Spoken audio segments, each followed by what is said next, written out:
Well, from eating poutine to your latest research in the the Agri-Food Labs, Health. let's talk about stress.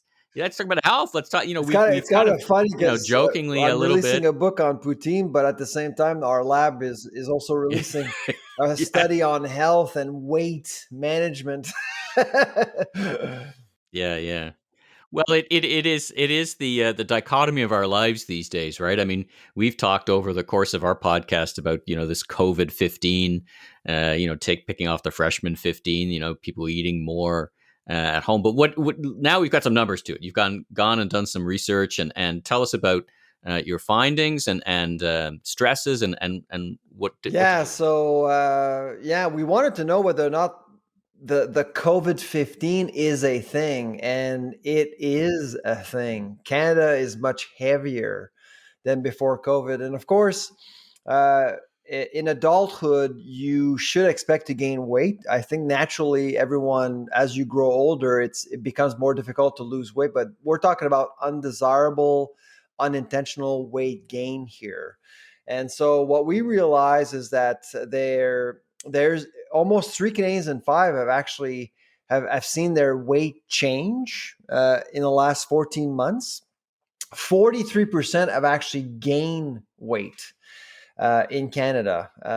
Undesirable 43%. 43% and Wow, 43%. 15% have lost weight. And that's essentially due to stress. And so I would say that there are three main factors. One is Yeah. stress, overall stress, and frankly, when you look at the numbers, the younger generations, the millennials and the Generation Zs have been more impacted than other generations.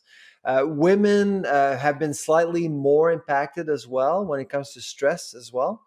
The other thing that we think has happened over the last 14 months is meal and management has been really challenged. I mean, our food azimuths, Mm. if you will, was not necessarily in balance. I mean, we were asked to work from home and then to work back Yeah. home, and so the three meal institution really was challenged, and the snacking as well. When you're actually about 100 feet away from your cafeteria all the time, well, 100 feet.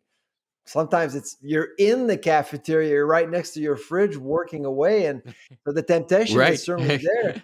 Working on the kitchen And table. Yeah, yeah, yeah. expectations are different when you work from home, Well, and as you know, really people have been more productive at home, but the stress is certainly there because you are expected to respond to emails quicker.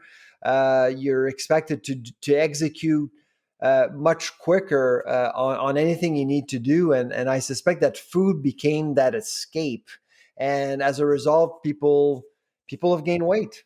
hmm. Now looking at the survey, I have the survey in front of me.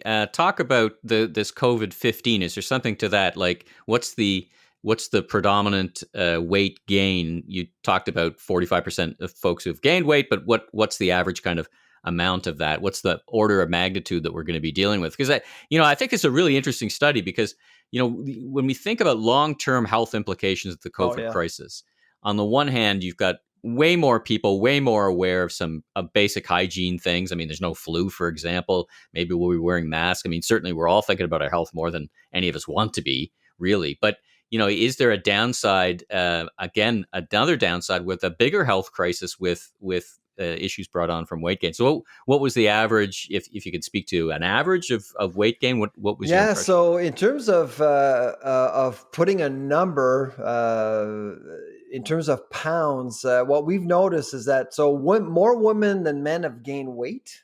But when women have that? Right. gained weight, they've gained anywhere between 6 to 10 pounds. That's probably the average. For men, it's 11 to 15 pounds. So if men gain more weight, Mm, they actually mm. gain more so than women. That's kind of the average for the younger generations. Oh, For the interesting. younger generations, for millennials and the Generation Zs, the two groups that have been mostly affected by COVID, we're still looking at a 6 to 10 weight gain, 6 to 10 pounds of weight gain in the last 14 months. And no doubt some alcohol has contributed to that too. Lots of calories in alcohol. Maybe I know people are drinking perhaps a little bit more. It's kind of averaging out and going out less, right? You're just moving around less, particularly millennials, and not going to bars and restaurants and all that. That activity that just kind of gets you moving and gets going. So, well, all things, Well, all should I things shall ask pass. You're you, having a bit. Michael, The bubble has been. have you gained Hmm. weight? Yeah, yeah, I Oh, have really? for sure. And some of that is, yeah, and I think I'm looking forward to nicer weather to get back out and kind of get rid of that, be more Oh, disciplined yeah. around shedding some of that. And I don't know, I'm not necessarily eating more. Actually, I'm pretty You're disciplined spending about that. less We eat energy. well here. We like to cook, so I'm just spending less energy. Just get day to day.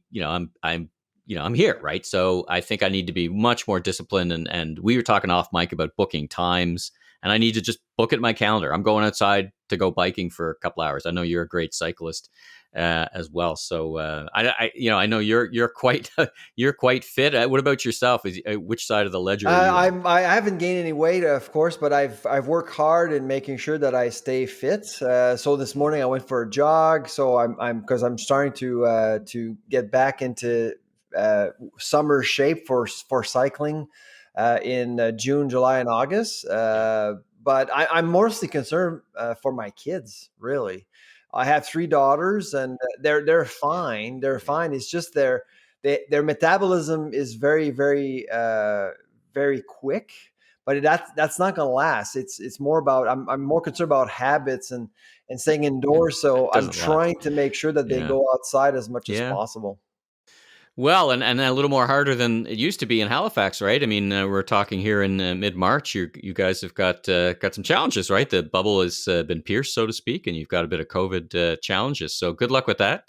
Welcome to That's our reality, I exactly. guess I could Well, say like I here in mean, you guys have had it rough over the in winter, and Toronto. so we're still. Yeah, I consider myself. We consider ourselves to be very lucky. I mean, let's face it. The virus won't spare anyone. Really, it doesn't know any borders or anything like that. So yeah. I was expecting at some point that something would happen in our region. So it's happening now. The advantage that we have over Ontario and Quebec is that we're actually in the middle of a vaccine campaign. So we know that eventually it will end, and so we're lucky that way.